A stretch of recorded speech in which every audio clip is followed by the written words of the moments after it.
Hello बच्चों, मेरी अंतिम अभिलाषा पाठ के पिछले वीडियो क्लास में हम लोगों ने पढ़ा कि प्रस्तुत पाठ के लेखक पंडित जवाहरलाल नेहरू जी हैं। प्रस्तुत पाठ के माध्यम से नेहरू जी ने अपनी अंतिम अभिलाषा अभिव्यक्त की है।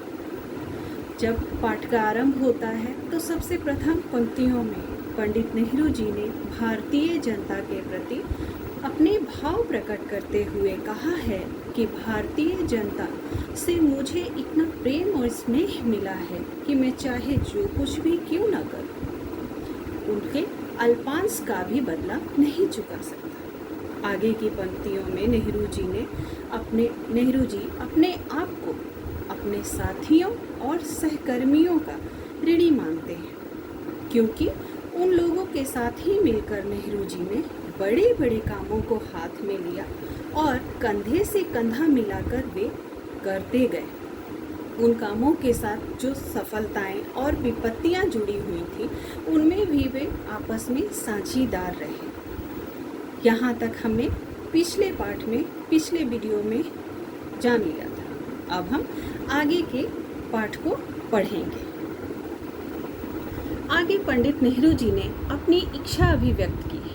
आगे की पंक्तियों में पंडित नेहरू जी कहते हैं कि उनकी ये इच्छा है कि मरने के बाद उनका दाह संस्कार कर दिया जाए। प्रस्तुत पंक्तियों में नेहरू जी ये कहना चाहते हैं कि चाहे कहीं भी उनकी मृत्यु क्यों ना हो, वे चाहे कहीं भी क्यों ना मरे, वहीं पर उनका दाह कर्म कर दिया जाए। कहने का अर्थ यह है, दाह कर्म कहा जाता है जलाने की क्रिया को। तो पंडित नेहरू जी कह रहे हैं कि चाहे वे विदेश में ही मरे, वहीं पर उनका दाह कर्म कर दिया जाए और दाह कर्म के पश्चात जो भस्म बचती है उसे प्रयाग भेज दिया जाए और उस भस्म में से एक मुट्ठी गंगा में बहा दी जाए और आगे जो भस्म बच जाता है उसका क्या किया जाए वह आगे के पाठ में बताएंगे।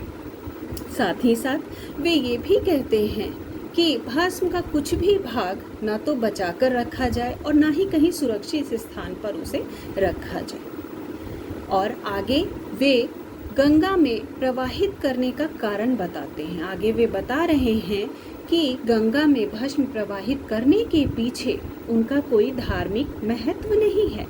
उनकी दृष्टि में कोई भी धार्मिक महत्व नहीं है, बल्कि जो बचपन से इलाहाबाद की गंगा और यमुना नदियों के प्रति उनका प्रेम और स्नेह बना हुआ है, जो कि जब वह बड़े होते गए, जैसे जैसे बड़े होते गए, वैसे वैसे वह प्रेम और स्नेह उन नदियों पर बढ़ता चला गया। उस प्रेम और स्नेह के कारण वे यह चाहते हैं कि उनके भस्म में से एक मुट्ठी भस्म प्रयाग की गंगा में बहा दी जाए।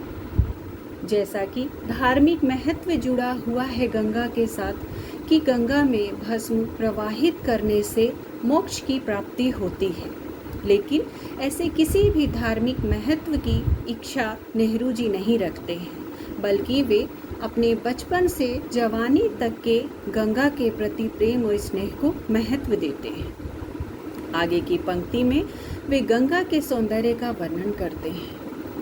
गंगा के सौंदर्य का वर्णन करते हुए नेहरू जी कहते हैं कि मैंने विभिन्न ऋतुओं में गंगा की विविध भाव भंगिमाओं को निहारा है।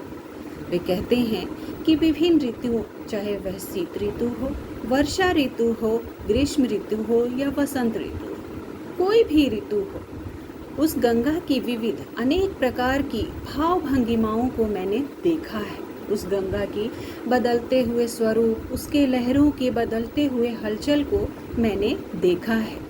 उस गंगा के साथ इतिहास तथा उन पौराणिक गाथाओं, परंपराओं, गीतों और लोक गाथाओं की याद मुझे अधिकतर आ जाया करती है, जो अनादिकाल से उससे संबंध है और उसकी जलधारा का भी अंग बन गई है। कहने का अर्थ यह है कि उन्होंने प्रारंभ से ही गंगा को ध्यान से देखा है और गंगा को देखने के दौरान उन्हें उस गंगा के साथ जुड़े हुए इतिहास और उसके साथ जुड़े हुए पुराणों की गाथाएं यानी कहानियाँ, परंपराएं और उससे जुड़े हुए गीत और लोक गाथाओं की याद अधिकांश आ जाया करती है।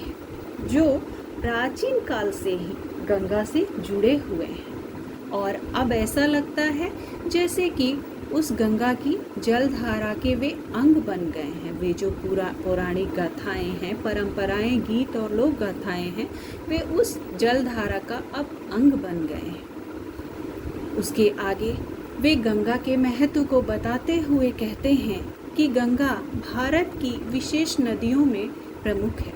गंगा भारत की एक विशेष नदी मानी जाती है और इसी कारण लोगों की इससे अपार श्रद्धा जुड़ी हुई है, अपार प्रेम जुड़ा हुआ है, पवित्र भावना जुड़ी हुई है। गंगा के साथ वे बताते हैं कि भारत की जातीय स्मृतियाँ, जो लोगों की यादें हैं, वे जुड़ी हुई हैं।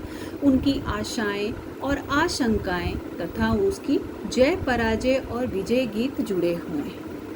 युगों पुरानी भारतीय संस्कृति और सभ्यता की प्रतीक ये गंगा रही है। ये जो गंगा है, यह युगों युगों पुरानी भारतीय संस्कृति और सभ्यता की प्रतीक रही है, जो कि प्राचीन समय से ही यह गंगा का स्वरूप बदलते हुए रहा है। कभी गंगा का विस्तार होता है और कभी गंगा संकीर्ण हो जाती है।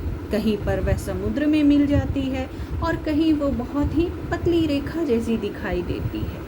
तो गंगा बदलती चली जा रही है, फिर भी यह गंगा वही की वही बनी हुई है, क्योंकि इस गंगा के साथ हमारी भारतीय संस्कृति और सभ्यता जुड़ी हुई है।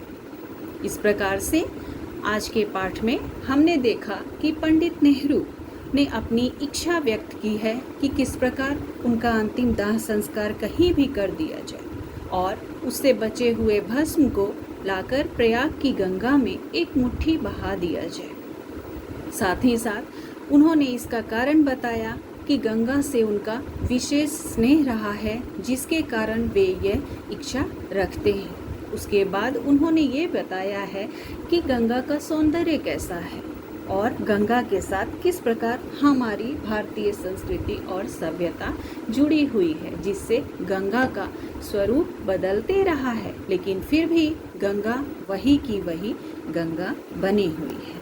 आज के पाठ में इतना ही पढ़ेंगे, अगले वीडियो में फिर मिलते हैं।